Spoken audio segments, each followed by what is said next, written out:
Normalmente en el sistema educativo vienen circulando una gran cantidad de terminologías que los docentes desconocen y muchas veces se utilizan de manera inapropiada.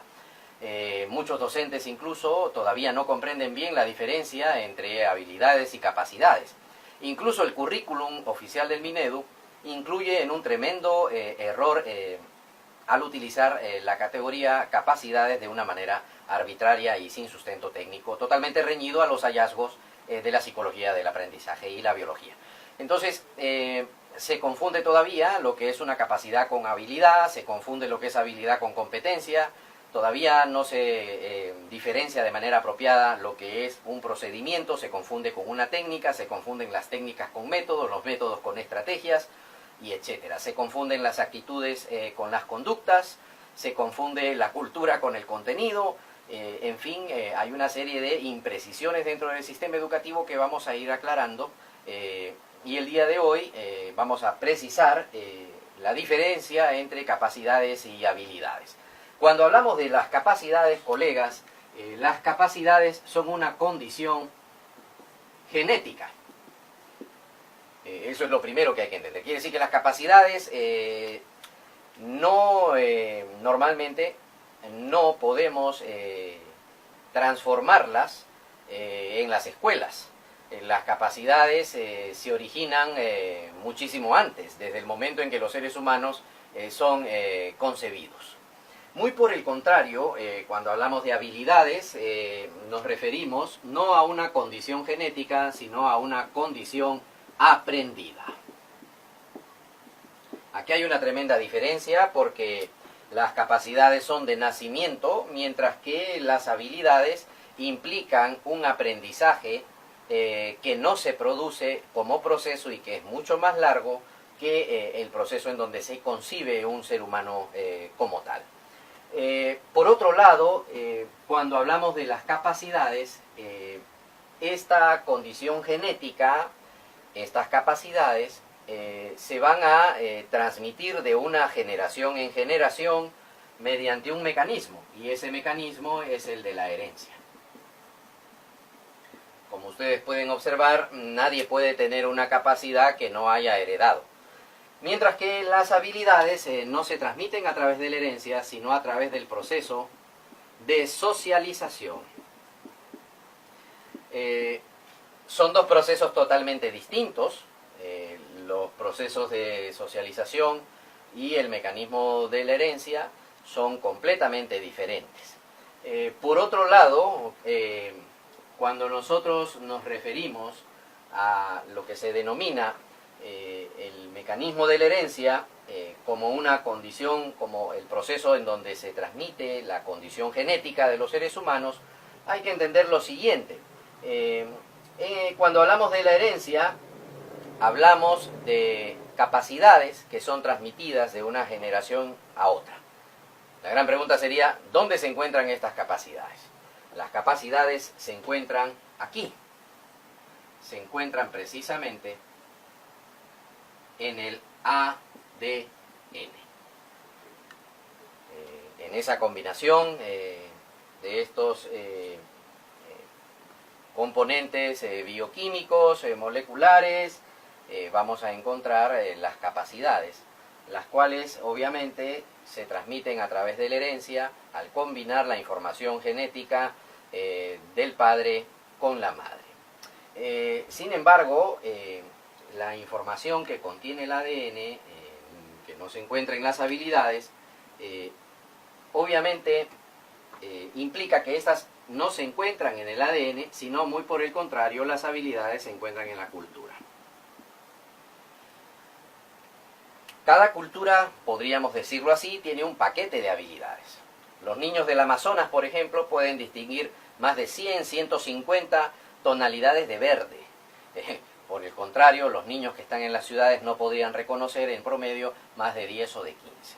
Como ustedes pueden observar, cada cultura tiene un paquete de habilidades un poco distinta que permite diferenciarlo. Por ejemplo, el lenguaje, como una de las principales formas de la habilidad y de surgimiento de la cultura, determina la manera en cómo representamos el mundo. Como ustedes pueden observar, el lenguaje no es transmitido a través de la herencia y el lenguaje no es una condición genética. Muy por el contrario, el lenguaje se adquiere a través del proceso de socialización y por ende es una condición aprendida. Ahora llega el momento en que nosotros podemos darles un ejemplo para diferenciar con claridad una capacidad de una habilidad. Un ejemplo de capacidad sería, por ejemplo, ver. Si un niño o una niña nacen con su paquete de capacidades y un ADN sin mayor alteración, tienen la capacidad de ver. Pero muy diferente a ver es la habilidad de leer. Como pueden darse cuenta, ningún niño de ninguna cultura del mundo nace con la habilidad de leer. Tiene que desarrollar esta habilidad completamente debido a que los seres humanos no nacemos con lenguaje, no nacemos con himno, no nacemos con una afiliación política, no nacemos tampoco con una determinada, podría decirse así, un determinado conjunto de símbolos ni numéricos ni alfabéticos. De esa manera, estimados colegas, podemos ir observando que las capacidades no son lo mismo que habilidades. Muy por el contrario, capacidades y habilidades no son sinónimos, son antónimos. La gran negligencia técnica y arbitrariedad que ha cometido el MINED consiste en haber utilizado de manera anticientífica las categorías capacidades. Cuando un niño, por ejemplo, redacta textos cortos que describen situaciones cotidianas, la acción de redactar no es una capacidad, es una habilidad. Los niños no nacen con esa habilidad, tienen que adquirirla. Si un niño, por ejemplo, va a realizar operaciones con fracciones, no es una capacidad, eso es una habilidad. Si un niño o una niña se van a orientar espacialmente o temporalmente, eso es una habilidad, no es una capacidad. De tal manera que el Minedu ha quedado en muy mala situación técnica con este nuevo currículo debido a que los especialistas que lo han producido no han tenido la más mínima actualización científica para poder utilizar estas categorías no solo de manera actualizada sino con el suficiente rigor que le permita a los docentes su aplicación de manera oportuna. Una de las expresiones más cotidianas que se escuchan es, por ejemplo, la palabra capacitación docente. Los docentes no pueden ser capacitados. A los docentes la palabra capacitación no debería utilizarse. Nosotros debemos utilizar la palabra formación o la expresión formación docente o actualización docente. En muchos países se usa el término, por ejemplo, habilitación laboral, ¿no? Pero el docente ya es capaz. Cuando nosotros hablamos de capacitación, la capacitación sería esto. Yo, por ejemplo, tengo astigmatismo. El astigmatismo que yo poseo lo he heredado, se encuentra en mi ADN. Entonces voy a un médico oculista, me mide la vista, me diagnostica y él determina, obviamente, que debo utilizar un par de anteojos. Voy al lugar en donde los fabrican, obviamente, y me los producen y de esta manera yo quedo perfectamente capacitado. Es decir, que sin mis lentes soy discapacitado. Es importante entender también esta categoría de discapacidad porque se utiliza para determinadas personas, cuando muy por el contrario todos somos discapacitados en algo, ¿ya? Por ejemplo, los derechos son discapacitados de la mano izquierda. Y de la misma manera los que somos zurdos somos discapacitados en el uso de nuestras extremidades derechas.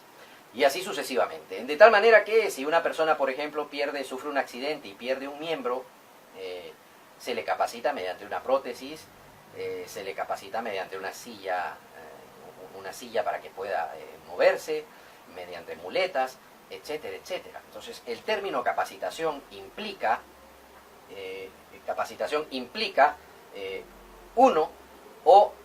incrementar la capacidad de la persona que ha sido disminuida por su información, por su condición genética o por algún determinado accidente.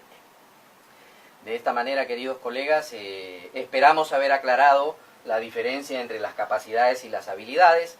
Ninguno de los aprendizajes que se encuentran expresados en el currículo nacional se refiere a condiciones genéticas, por ende es un lamentable uso bastante poco técnico, poco actualizado y nada riguroso de las categorías confundiendo más bien a los docentes en el país, cuando muy por el contrario se ha debido de hacer una clarificación lo suficientemente precisa, actualizada y operativa para que los docentes puedan implementar el currículum de mejor manera. Esperamos que con esta breve explicación ustedes puedan entender que aunque el currículum se refiere al uso de la categoría capacidades, esas habilidades, esas competencias, esos aprendizajes, no son capacidades en realidad, sino muy por el contrario, habilidades. Con este ejemplo también ustedes saben perfectamente que podríamos decir, si una persona puede ver o puede tocar, es decir, puede utilizar por ejemplo sus manos para reconocer superficies, también puede aprender a leer. Pero definitivamente la acción de leer, la habilidad de leer, no es una capacidad, al igual que todos los aprendizajes que se encuentran en el currículum, los cuales, muy por el contrario, en vez de ser llamados habilidades, fueron denominados capacidades de manera arbitraria y negligente por el personal del minero. Bueno, esperamos que con esta breve explicación ustedes puedan clarificar un poquito mejor su comprensión del currículum y mejorar su práctica docente. Esperamos sus comentarios y les agradecemos muchísimo por su sintonía. Muchísimas gracias y muy buenas noches.